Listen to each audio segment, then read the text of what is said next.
We are live. Craig, are you kicking it off or do you want me to? Yeah, I'll let you kick it off, mate. You're the better man for the job.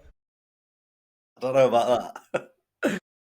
Welcome to Limitless Mindset Podcast. We're super excited to have a guest on and actually filming this right now. I'm in the UK, Craig is in Thailand, and we have Danny in America, and I'll let you introduce him shortly.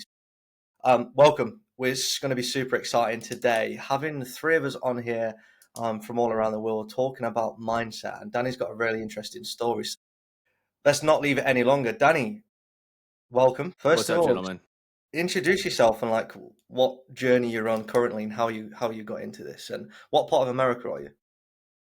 Yeah, 100%. Super excited that we could make this happen across 3 different time zones. First of all, I'm over here in San Diego, in California. A little bit about my story, about my journey. I'm currently so far deep in the world of personal development and growth. I just have really understood how limitless our potential as humans really is. And I feel like this ties in so well with what Craig and I have talked about in the past after we met.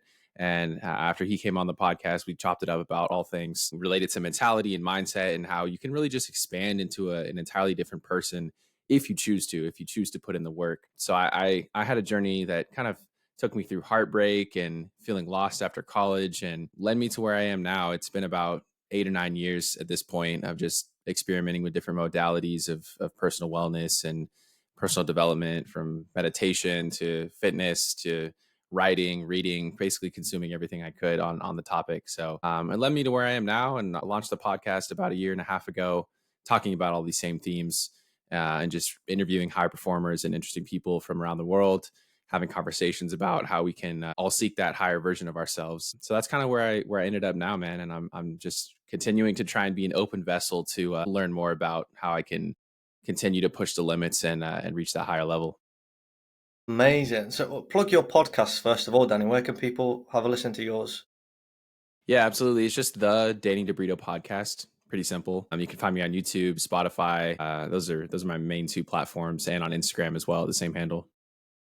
I want to kick it off with a burning question. It actually resonated a lot with me, and I watched a piece of your content, and I think it was a pin post on Instagram, and you actually spoke about a lot of people who are making these self-development books, these courses, these mentorship programs are really out of touch with self-development because they're this higher person. They have the American dream, the nice car, the land, family, and they're mentoring people of how to get what they have got, and they're not going through the journey themselves, so they can be out of touch with the journey that they've taken. That may have taken them 6 months or 12 months, but ultimately we don't really know. And you spoke a lot about the reason why you want to make your impact is because you're going through the journey. You want to help people go through the journey at the same time.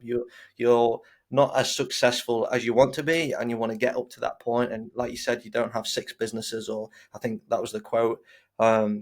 So just talk to me a little bit about that. Why do you feel like these people doing the mentorships and talking that are so out of touch, and how important is it for you to bring people along the journey with you with the podcast?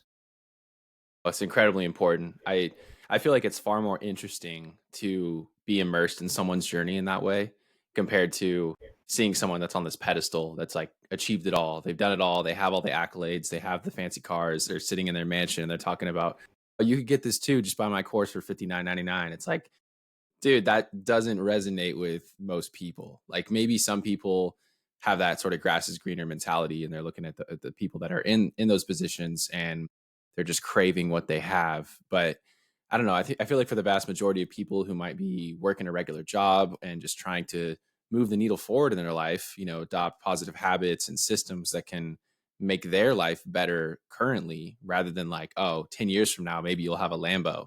Like that kind of dream that people are pitching you, it just seems ridiculous.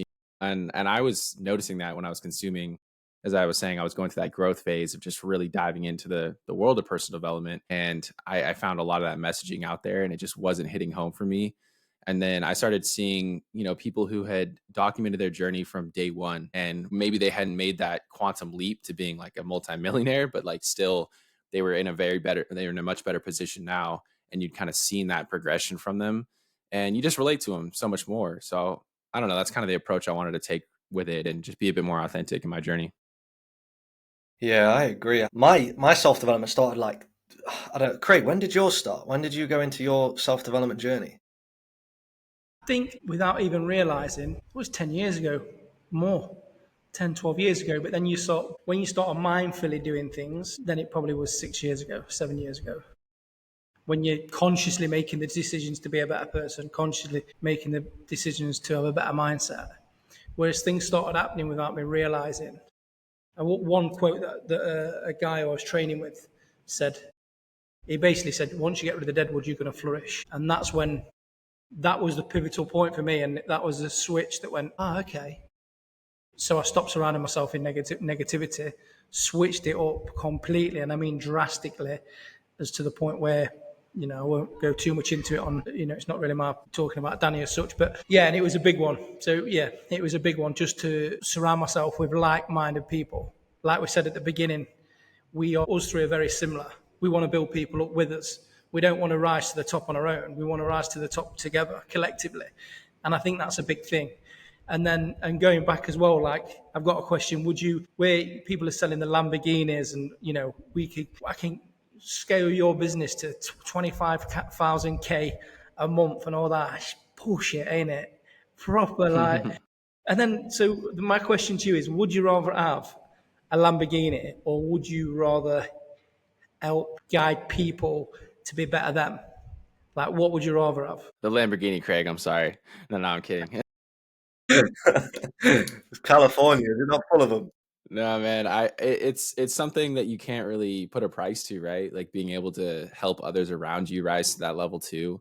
It just gives you the most profound sense of satisfaction, and that is immeasurable, right? And I feel like the people who might have got lucky, or had something go viral that led to them being able to make some significant money in a short amount of time, the foundation's kind of weak there, right? Like there's not like a deep sense of growth to a new level. Like it's a little shaky. I feel like if one bad thing happens to that person, or like God forbid some event happens that throws their life off course, they're not going to be able to recover from that, because they don't have the resiliency built up from years and years and years of hammering away at these topics and these areas of growth. So definitely better to be able to help people grow, and grow along with them.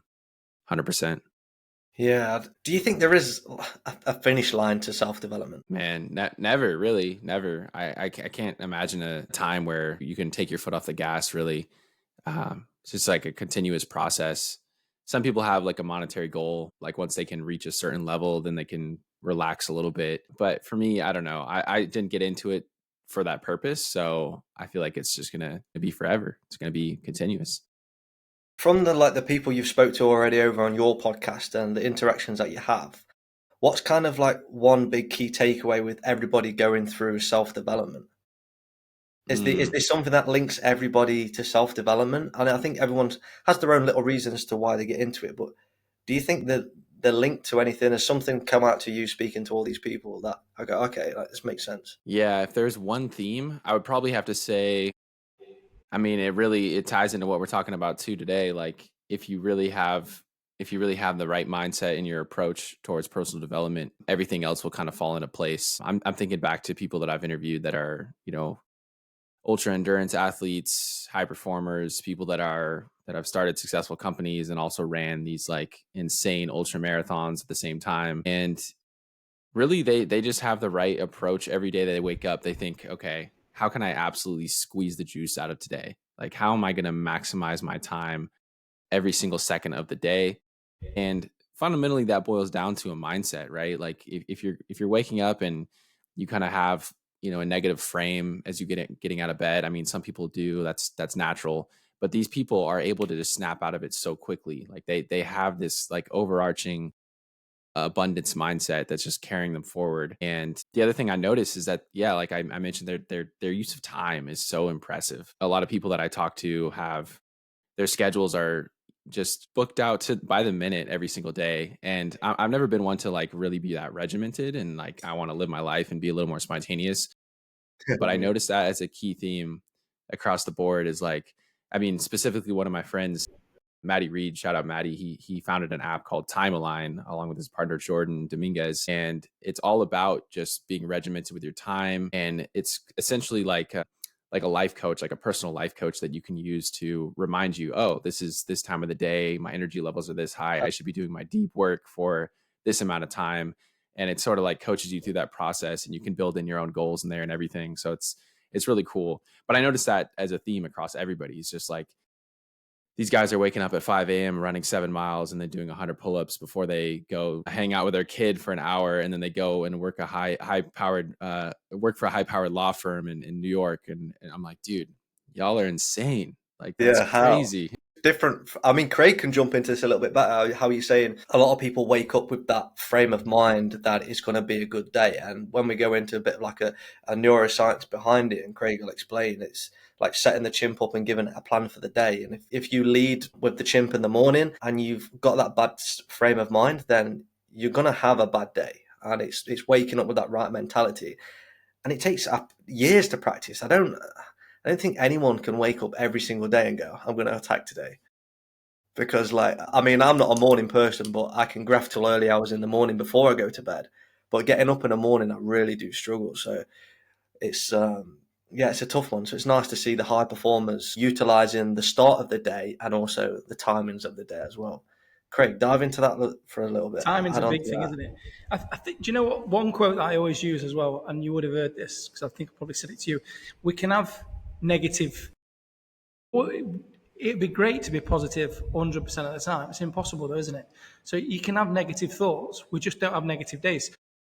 And again, it's just practice. As soon as that negative thought comes in, we've got to reframe it and hit it with two positives. And I do this with the staff I've got some tanning shops, and I do with the staff there. If anybody comes in, look at the weather, you've got to reframe them straight away. Hit them with two positives. And I believe that's why we're all successful, and that's why the shop's successful. Because people are coming for that. They're walking away feeling different because they've had that reframe, they've had that positive reframe. Not walking in, they're having a moan and a negativity, and then it's getting pushed back with a moan and a negativity. And then it's just one big negative party, isn't it? Whereas you so with that, back then, with two positives. Danny, do you see that people who are high performers and utilize their mornings in the day have a really good support network? So if they're waking up in the day and they're maybe with a partner that does start the day off with a moan and a little bit about the day, are high performers and people shifting their mindset, do they have a good network of people around them? And is that important? I would say it is important to develop, but I would say also that not every single person that I've talked to that is an ultra high performer has that support network. I think for better or for worse, I think some people are operating maybe out of a place of pain or maybe out of a place of suffering, and that might be driving them into the need to grow and to develop and just put themselves through some torturous activity like running those miles in the freezing weather in the morning. I feel like it's a little bit of both, like sometimes you have that positive circle around you that's giving you energy to do good things in your life and transform your life. And that's also very powerful, but also the motivation can come from different places, I suppose. Yeah, I agree as well. It's a habit. They form that habit of getting up and getting straight on the road, hitting the ground running, and straight away that's reframing, isn't it? So even if they woke up, that habit's formed now of doing them runs and doing them pull-ups each day. So even if they wake up negative, as soon as they get in that gym or get them running shoes on, bam, it's flicked that switch. It's positivity coming in, or it's, so they've got that there. Whereas I don't use that. So I use like a reframe on myself or with somebody else, or like I give my autopilot to be more positive is to bring a positive thought out of a negative. Whereas somebody's might be their autopilot will be right, get my running shoes and I'm going for a run. Or mine was like, I used to have an ice bath and that was the same. So if I knew if I got in that ice bath first thing in the morning at 2 degrees for 3 minutes, there's nothing else in that day that's going to stop me. Nothing at all is going to stop me mentally, because what's more mentally challenging than getting in ice, freezing cold for 3 minutes at 5 a.m? Nothing. Getting in it again. Yeah, I mean, the hot tub was next to it at 40 degrees, so it weren't too bad. But, like everybody's got their own little thing, haven't they? And it's just installing them good habits and what works for you, really, Mm-hmm. Yeah, so in your self-mastery and your self-development, Danny, what is 3 things that you do daily that you could share today that would help people, that you found personally, but for people to explore? 3 things. Yeah, what do you squeeze out of your day to get the most out of it? Yeah. Well, like you, Callum, I'm also not as much of a morning person, but getting up early, man, it's an absolute game changer. And I know everybody talks about this. Oh, I'm getting up at 5. I'm getting up at 4:30. I'm getting up. It's like, okay. And we all know that it's good for you to start your day early and get the momentum going while the world's quiet, before you get the emails coming in, before the texts start coming in. But for me, that's been a huge game changer, to give myself at least 2 hours of quiet time before I start the 9 to 5 grind, or I start doing that deep work. And personally, what works for me is to not deplete my energy levels later in the day, so I don't get that afternoon crash or, post lunch crash. I like to just work on myself, essentially. Like, some people wake up first thing in the morning, and Alex Hermosi talks about wake up first thing in the morning, immediately turn on the laptop, get to work. And Yeah. I'm a big advocate of like doing the work on yourself, doing things that are going to get you in the right headspace mentally for the rest of the day. So I wake up early and I go for a walk. I go for like a 10-15 minute walk around my neighborhood. And something about morning walks, I'm not sure what it is. I think it's the brain state that you're in. It's theta waves, right, Craig? I believe when you wake up, but you go out and you walk, and your brain is in this kind of like malleable state. You're coming out of unconscious, you're going into the conscious, and you're really susceptible to positive influence. And so when I go on those walks and I'm thinking about how I'm going to approach my day, or maybe I'm thinking about what I read last night, or I'm just kind of processing some dreams, whatever it is, I feel like I'm just in a much better state of mind to do all that. And so the walk really reinforces that. I come back and I just feel kind of like I hit the reset button, essentially. And then I usually pick, at that point, it's probably already like 6:30. I try and get up at 6 before I work at 8. So it's like 6:30 or so, 6:45. I'll try and do a meditation, or I'll do some journaling, or I'll do some reading. So it's a mix of one of those. I can't really do all of them at once. I'd be kind of an insane productivity guru to do that. But I usually try and just get my thoughts out after the walk, because, a lot of things are coming up to the surface, and ideas for the podcast or ideas for how I want to attack my days. I'll usually just jot those down. That takes another half hour, an hour. At that point, I'm pretty much well on my way, and feel pretty balanced going into the day. So that's literally, I just basically told you my morning routine, and more broader, the 5 a.m. entrepreneur morning routine. Write it down, everybody. Write it down. Yeah. I try to get all my clients to write down first thing in the morning. A lot of them say, yeah, we do it, it works, or put the camera on. Like, that's what I found today. I had a bit of a stressful one. Not a stressful one, it was really silly, but I could not get out of this mental block, and it's been a good couple of weeks adjusting with traveling. So I just went for breakfast, I put my Osmo up, and I just spoke to it for 5 minutes in random locations, and it just changed everything for me. Getting them thoughts out, settling the snow globe, and just... It's amazing. Honestly, it's so powerful, isn't it? And writing it down and just getting those thoughts out your head to allow new, fresh thoughts to come in to lead the way. It's like, great. I do it a lot with my clients. And when we start recording and stuff, is putting the camera in front of their face and just having a conversation with them. And even when I film my own content, the camera's recording, I'm talking to it like my best friend. And it almost becomes like a self one-to-one podcast. And then once I spoke to my friend, the camera, for 10-15 minutes, I then hit record again, and I can make my content. So gathering the thoughts and setting the snow globe. And I bet Craig hasn't got a snow globe with him to demonstrate, have you? Do you know what? It would not fit in. I tried. My luggage, with all my camera stuff and everything else, my luggage were like, the carry-on bag was 21 kilo. She was like, oh, you're going to have to take some stuff out. I was like, there's nothing coming out of there. There's got my lighting, my microphone, everything was in there. So the girl at the desk check-in counter's got your snow globe? No, honestly, it wouldn't fit in. I end up leaving it at home. You should have it. It'll fit lovely on that behind you on the left-hand side. Well, I'm going to put it up here. Yeah, put it up there next time. Ready for the next one? Yeah, definitely. It's nice how you mentioned the morning routine and started with that, Danny. And I've kind of been big on it myself, but I really do struggle with it. And I'd like to wake up before the sun and have that natural melatonin decrease with the light and the data levels. And obviously the light in the sky changes, and it changes Kelvin, and you get less of the orange light and more of the white light, and that naturally picks up your energy and you become more alert. And it's as the sun's rising and that light's changing, kind of so have you, and you're kind of calming into the day and you're ready to focus. And I'd love to be able to do it, and I can't say that I do it every single time. I don't. But I like to take the morning for myself, like making a cup of tea, English breakfast tea. I don't know if you've ever been on that, Danny. Have you had a Yorkshire tea? Is that like just a black tea with a little milk? Yeah. Or what is that? Yeah. Yeah. It's good. It. Good stuff. PG tips. Have you had that? No, that's something that I like to do in my mornings. Just take like an Send us English your breakfast. address. We'll send you a snow globe and some PG tips. I'll be fully optimized after I have that. I'll be done. You know, it's amazing. It's amazing. And I like to, I like to take a minute and, sit on the edge of the bed and make the cup of tea. And that for me is kind of like my refocusing of the day. And me and Krieg speak about it a lot. And I find myself tidying my desk when I wake up. And necessarily it's not a mess, but I'm just tidying things and putting a few cables away, moving my mouse. And I didn't realize, but for myself, that is me sitting in the snow globe and coming into the day to focus. Me having that time to move things around and set up my place of work is kind of like once that's finished, it's go time for me. So I think everybody has those little bits of movement in their morning and their day that kind of refocus them.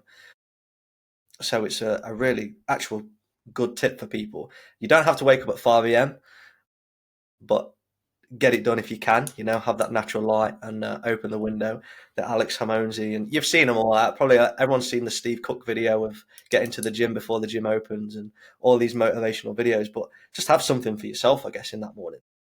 Oh, 100%. Yeah. Yeah, I think people, I mean, the mornings are so crucial just because you're able to attack the day in a different way than you would at night. I think people talk about, oh, well, what matters if I wake up early, if I'm still getting 8 hours of sleep, if I could just sleep until 10 a.m. and then stay up later. Well, it's like, what are you doing from 9 p.m. to midnight? Like you're usually scrolling away, you're watching Netflix, like you're not in the right mind frame to do things that are good for you to move the needle forward. So yeah, there's something about the mornings. If you can pull it off, I highly recommend, but it's difficult. It's difficult for me too. I think I'm normally more wired to be like a night owl type of person. So I I'm am. really fighting against my biology to do this, but hey, we're here. So are you carrying on with that then? Are you fighting that? Because for me, like 1, 2 a.m. in the morning, I can be in here, hood up, grafting, editing some videos, getting some client work out. And Mm. I'm okay with that. And then I can close my laptop and spend half an hour then winding down. And I might do a little bit of a night routine then. I like that kind of dark room, hood up, graft type person. And I like a bit of a slower morning and a bit more of a kind of like chill into the day. Are you fighting that then because you are a bit more of a night owl than a morning person? Have you seen a big difference? Yeah, yeah. I mean, it's tough. I feel like I'm forced to in some ways because I'm still working 8 to 5, so it's not like I can completely switch my routine and work into the late hours of the morning. But yeah, I have been fighting it. It's tough. I'm fighting it this morning. Getting up at 6 and getting the coffee in and stuff. And I feel like it's a good trigger to get you on that routine. Whether you're forced to go to the airport one day or you wake up early to one of your friends are holding you accountable and they're saying, oh, we're going for a run, we're going for a coffee, like don't be late, don't make me wait. And you just use that to kind of positively reinforce that habit and get the ball rolling in the right direction. But man, it's hard. I fall off the horse all the time. All it takes is one long night out on the weekends and then I'm back to square You're zero. hard on yourself after you've missed a day. I'll be a little disappointed in myself.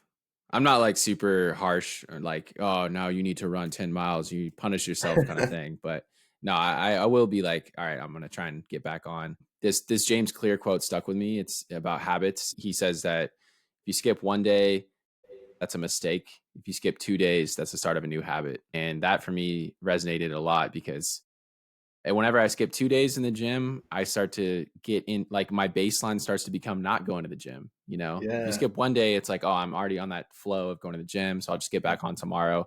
But once it stretches into 2, 3 days, then it starts to become harder to get back on. Game It's over. I want it to be easier to get back on the horse than to get back on it. Yeah, I want to just not fall off those trains of habits that I built up. So yeah, it's a tough one. Do you think then with that, I mean, I think you spoke about it in another video actually about high performers, and I think it was a Ronaldo video you might have did. But do you think pressure and performance come hand in hand? So if you put a little bit of pressure on yourself to not miss that day and to go consecutively and only have one day off, to get up at 5 a.m., do you think adding pressure is directly correlated with high performance? Um, why do people shy away from putting pressure on the day? It's so tied together. You can't take them apart. I think a lot of people maybe who don't have a strong level of mental toughness or maybe people that haven't built up that resiliency within themselves to be able to adapt to hard times and recover from them quickly, they might not be very well adapted to pressure.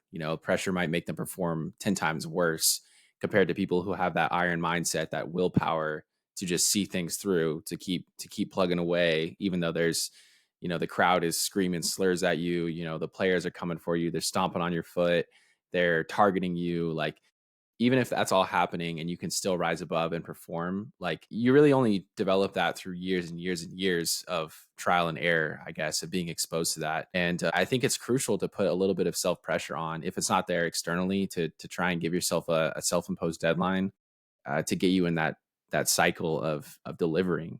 Like, when I first started the podcast, I still am on this train of delivering every Monday. Like, that was my goal, 5 to 10 minute episode every single Monday. Just get the ball rolling, see if you can maintain that for as long as possible. And I'm on week 72 now, so it's been a hell of a journey, and I've learned a lot on that ride. Like, if I was to say, oh, I'm going to publish whenever I feel like it, or I'm going to publish an episode every so often, and just say that I have a podcast, it almost was like, for me, it was drawing my growth out longer than it needed to be, by like compounding it and shrinking it into that week. It was forcing me to learn how to edit quickly, forcing me to learn how to do more reach outs and to try and bring guests on every single week. And, it created a little bit of pressure and stress that many people might say is like, oh, why do you do that to yourself? You already have an 8 to 5. Like, why not just allow that stress to be enough? But it didn't feel like it was quite enough. It needed to be coming from either an external pressure or something from within myself. So my last bit on that is what I've noticed too about pressure and, delivering under pressure. I noticed that the second that you commit time or finances to something, whether that's going through a long drawn out course or a mentorship, or whether you're paying for a coach or mentorship, your level of, I guess, investment in whatever you're trying to build, it becomes 10x. Like, the second that you take out your credit card and you put something down, it's like, all right, I'm in it now. Like, I am fully committed to this transformation that I'm trying to achieve, or this goal that I'm trying to achieve. And it no longer becomes a game, like, which is fundamentally why, like, all the resources are out there for anybody to transform their life online on YouTube. Like, any of us can go on there and learn how to start $1 million business. But how many of us are actually going to do that? It's only the people that are willing to invest in it, that are going to commit the time and the resources and just be all in. I feel like that's what it really comes down to, is just being all in, committed to your goals, and not giving yourself an option B. Yeah, we're very transactional people, aren't we? We need a transaction, whether that be finances or getting that credit card out. We need a transaction to be able to go light bulb switch, it's game time. Or for me, starting a media business, the moment I pulled the credit card out and brought up my first camera, that was the time I need to get a client, because I just spent £2,500 on a camera. I've got to go now. This is it. We're very transactional people. So adding that element to the pressure, I think, pretty key for performance. Thank you for sharing.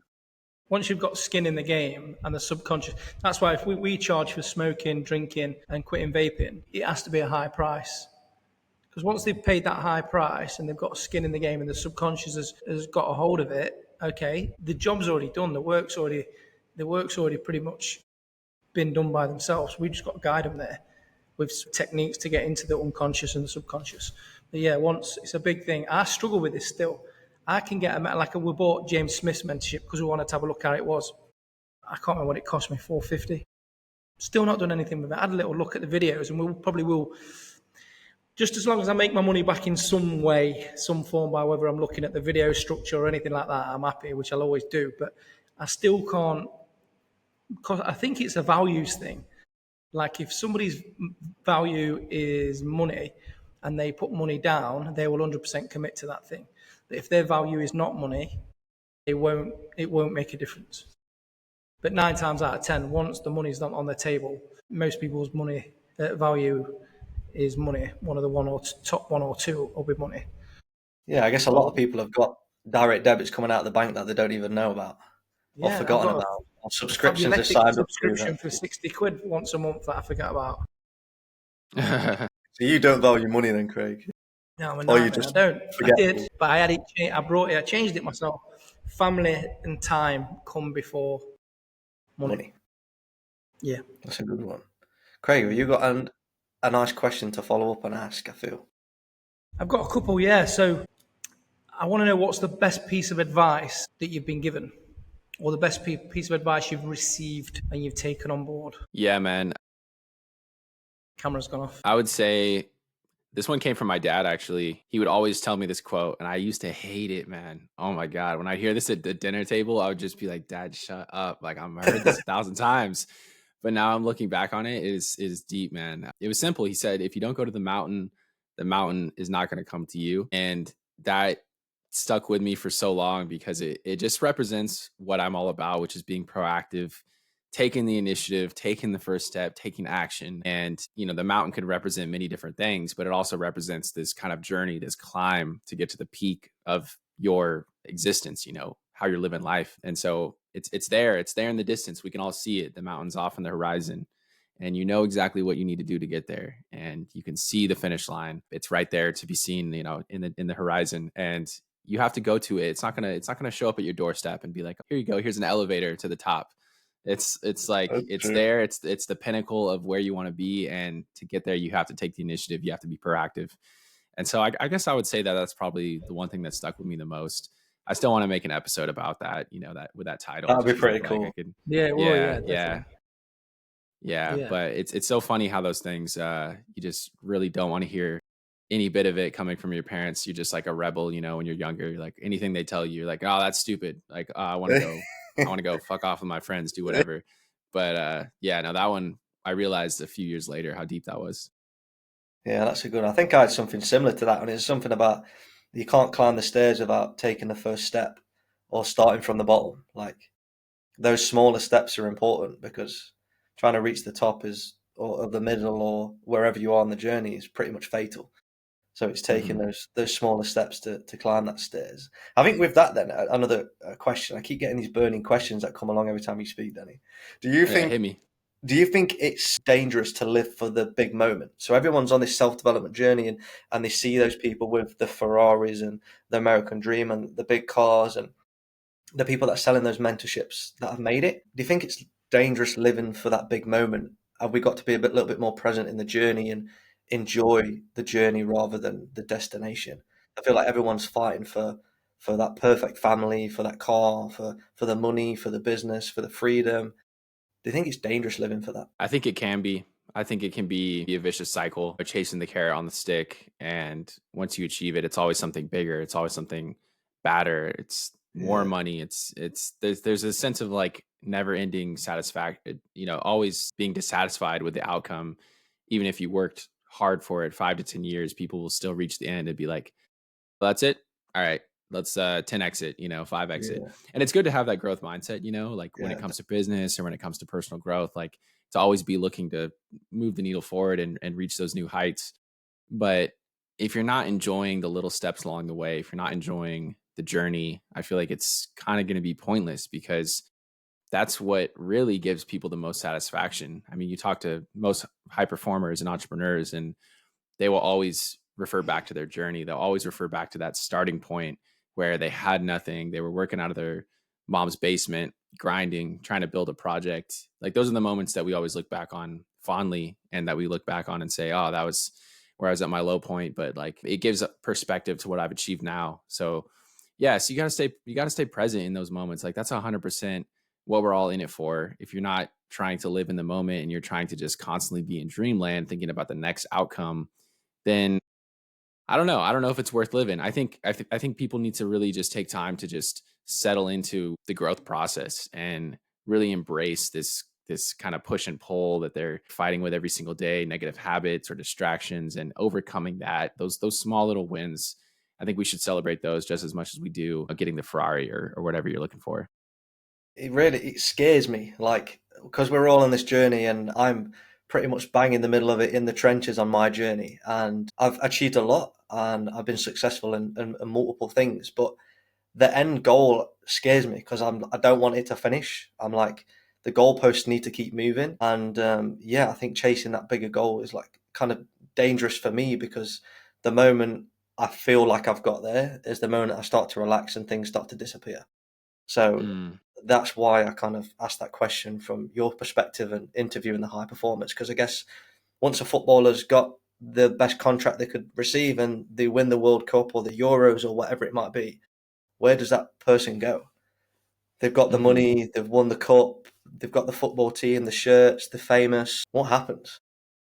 Yeah, exactly. That's why it's so impressive when I spoke about the Cristiano Ronaldo Real Madrid run, how they were able to win back to back to back. Any team that wins multiple championships, it's more impressive than just winning one, I feel like, because you still have that hunger.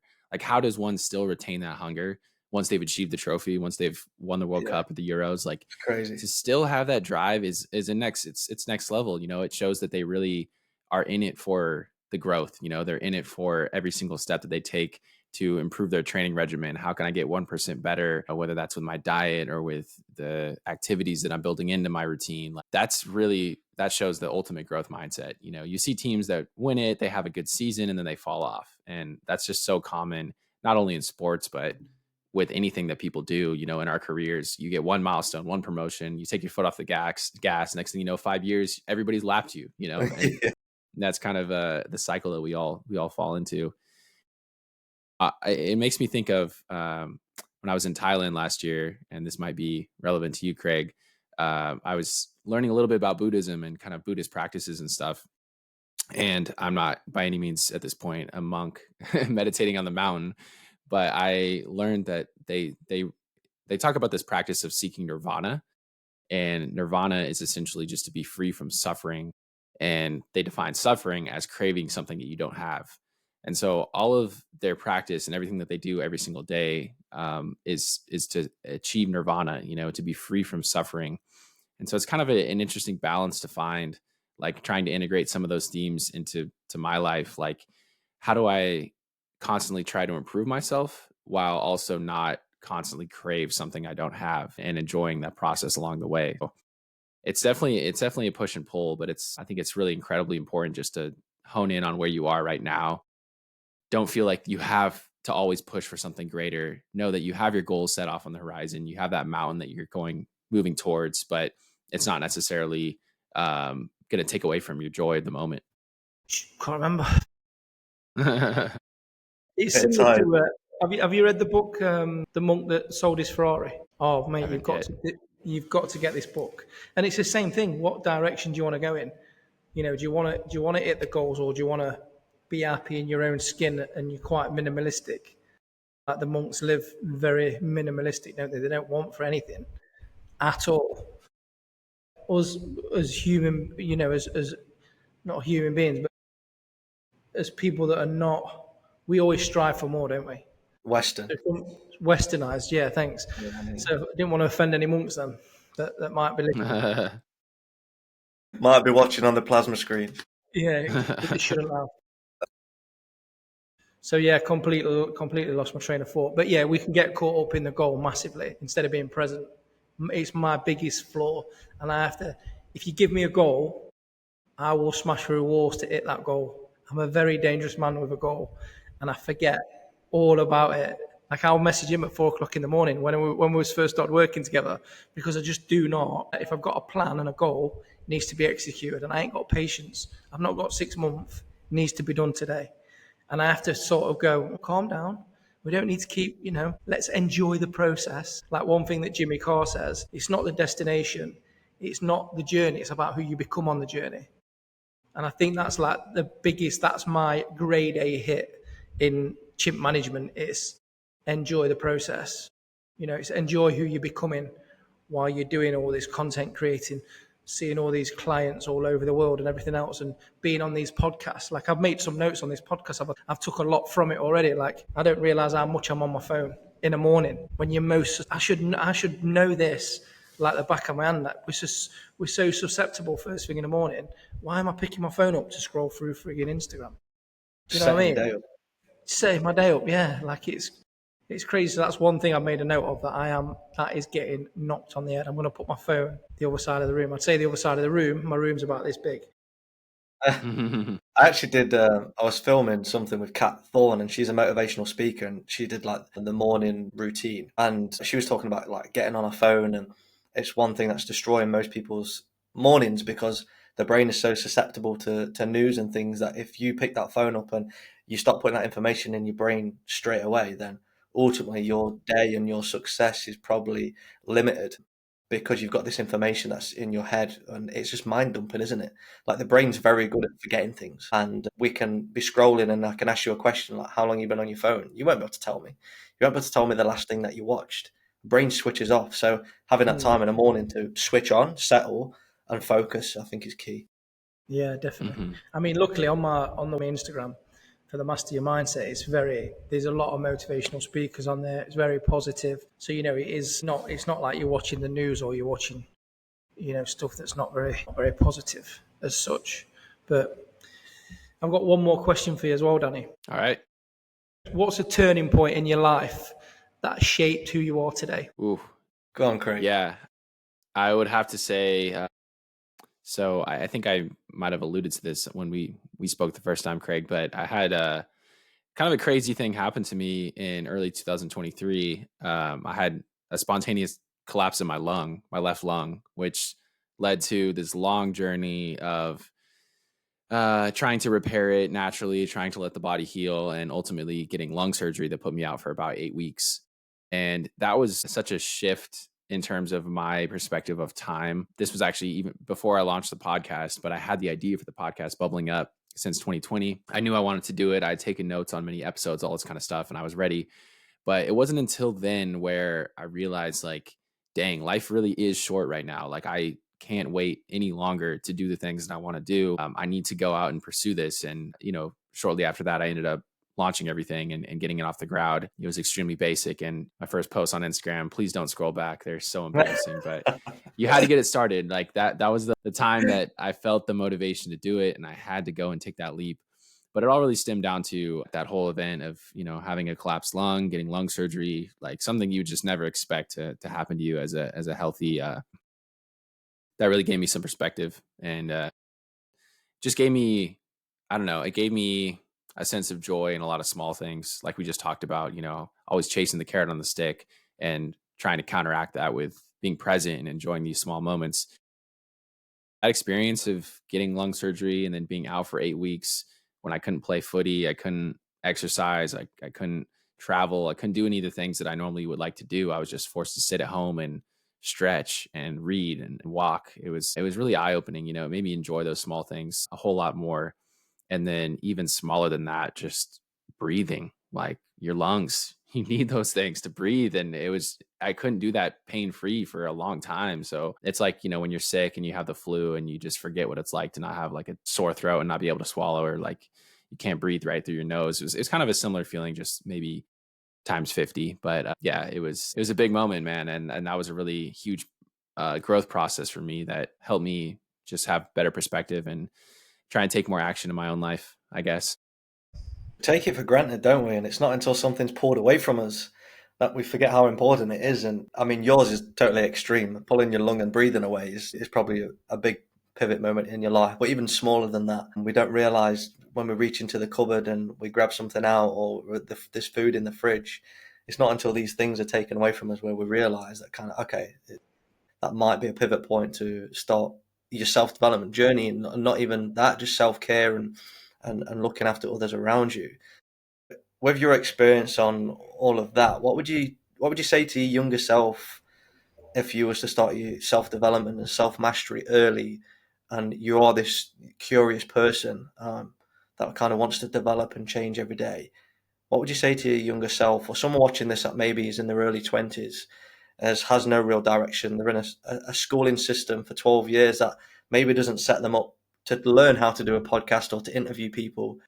What would you say to those people? I would say they need to learn to be reliant on themselves. I think being an independent person naturally from a young age, it helped me kind of have a leg up in this department, I guess. But starting to develop self-reliance by traveling by yourself, spending time alone in solitude, sitting with those uncomfortable thoughts, not running away from them, but learning to just really evaluate where you're at, getting in touch with your emotional state, your mental state, spending time in meditation, building in a meditation practice into your life so you can learn to self-analyze and just really process your thoughts better. Will give you so much perspective in terms of your life direction, what things you want to do every single day to move the needle forward, 1%. And travel solo, do things like really that people are going to look at you crazy for. I felt like when I was doing things like that in my early years, in my early 20s, a lot of people would question it. They'd be like, you going to Mexico City by yourself? Like, what are you doing? And like, I took the leap, and those periods of growth were just massive in terms of figuring a foreign city out by yourself, figuring out the language barrier, figuring out what you're going to do to occupy your time when you don't have friends or family around to talk to every single day, forcing you to go out and be more social. I've talked a lot about that in terms of putting yourself in a social scenario by yourself. Go there, go to a bar, go to a restaurant by yourself, and sit with that feeling of discomfort. And it's going to force you to do crazy things that you never thought was possible. Like, it'll force you to go talk to that girl across the bar, or force you to go talk to somebody that looks inviting or looks like they have something to offer, or even, just an elderly gentleman sitting at the bar. Just go and chat them up. These things I started to learn as I started to sit with myself and just learn how to be alone and live in solitude. And I know it sounds kind of depressing and dark, but it's really not. It's about forcing yourself into those moments of growth and learning to stand on your own too. No one's coming to save you. There's not going to be a simple fix or a magic pill that you can take that's going to level your life up. It's really got to come from internal. I think to the young men out there that are struggling to get going in that direction, or to figure out a way to break out of their job that they hate or whatever, I think it would be to just, try to learn how to better yourself and not rely on other people. And that way, if things do get pulled out from you, if the rug gets pulled out from you, you're not physically fit, or, your girlfriend leaves you, or whatever it is, you get fired from your job, even, like, you still have that centered, calm core that you've built up over the years. And you can always fall back on that. It's about not shaping your identity based on your career, or based on a relationship, or based on a city that you live in, or a hobby. It's really just establishing that identity that is independent of all of that. And so you can always fall back on that. You always have that to rely on. I I think that's identify it in with a that nutshell. so much. Like, you don't know this, but I traveled a lot solo. Since 2019, lived abroad for around 3 years, and I've been China and Singapore and Budapest, and I was going all around these places, a lot of Europe. I was going to cities in Italy and Rome, and I was being there on my own. I was eating on my own. I was doing all this traveling on my own. I moved to Bali and lived there for a year on my own. I moved to Thailand for 8 months and lived there on my own. And I was doing all these things over a 3 year period of time. And I can second every word that Danny has said, that when you start doing these things and putting yourself in these environments where you are eating on your own, you're at a bar on your own, you're traveling on your own, you're navigating a city, or figuring out how to get that bus pass to get across town, when you get to an airport, which mode of transport can you take, and figuring that out, maybe on a budget or not on a budget, whatever that means. But you'll really become one with yourself, and that mastery of knowing what you're actually capable of and you didn't know before. I quit many of jobs just to be in that uncomfortable position because I wanted to grow. So that is great advice, and I can second every word of that, Danny. Gives you a lot of self-confidence too, right? Like a lot A of lot. belief in yourself. You can't really just pull that out of thin air. It kind of has to come from building up these small wins, these small chains of events that Yeah. lead you to believe in yourself and think, oh, I can do that. Like, I'm in a foreign city, but I can navigate it. And that will ripple into other areas of your life and your career, your relationships and stuff. So couldn't recommend it more too. Craigie boy.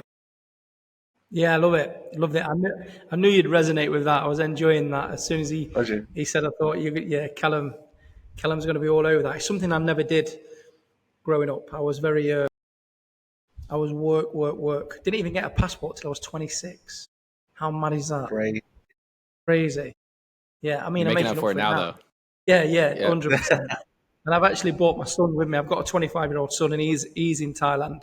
But I think he's gone over to Hao Nang for the night. He's met some Americans, so he's gone over there with a couple of girls. But just to see him as well, he's relied on me massively, and for him to be over here, and he's just been on his own, eating on his own, driving about on his moped, meeting new friends. It's massive for me to see. It's made me feel really proud of him to just be standing on his own 2 feet and not relying on anybody else. It's something you don't think of, but it's actually a massive sort of not superpower almost. Like you say, it's going to give you confidence to live differently and put yourself in different situations that might feel uncomfortable to some, but because you've already put yourself in them situations by traveling the world on yourself and just talking to random people that you wouldn't normally do, it sets you up really well, doesn't it? And it's something I've never thought of it like that before. So yeah, good to hear. Yeah, Definitely. I like to call I call this the proactive resiliency, which is like going out and doing the hard things before it actually happens to you in an unintended consequence of something. I was kind of confusing how I explained that, but basically doing hard things before they happen randomly. Like I think about my lung surgery and all of the self development that I was doing leading into that. I hadn't done those things if I hadn't traveled solo and built up confidence and belief in myself, or I hadn't done really hard endurance events, I wouldn't have been able to cope with that in the same way. So it's kind of like doing it before it comes unexpectedly to you, going out and traveling solo and just being prepared for whatever life is going to throw your way, because there's always going to be curveballs, right? Like there's always going to be some crazy, wild, unexpected thing that happens, and that's just life. And it'll break some people and it'll make some people stronger. It's just kind of how you prepare yourself for those moments. Yeah, it's massively helped me navigate everything, whether that's communicating with somebody else, doing podcasts like this, building a business, making sales and learning. I've met out some amazing people from all across the world, and everybody speaks different. Everyone's susceptible to different words and different things. And I can use that now, not only in like neuroscience and body language and different techniques going forward, to whether that's to make sales or whether that's to increase a business or whether that's to talk to people I've never met before. Me and Danny have never seen each other face to face before switching this podcast on, yet we can have such a relatable conversation. And I think that is through a lot of stuff that we've both done and developed, where we can sit here and resonate with each other, and you can just feel the room settle and we're all connecting. So yeah, super powerful. Yeah, I love that, Yeah, man. agree. Okay, we've answered some great questions. I think that's 56 minutes of podcasting. I think we could do this for hours if we didn't put a time stop on it. So Danny, thank you so much. Have you got anything you want to ask us or maybe add to the end of this podcast? Thank you guys so much for setting this up. Really appreciate it. I thought it's a great conversation. Enjoyed learning more about your guys' journey, and really enjoyed seeing what you're building too.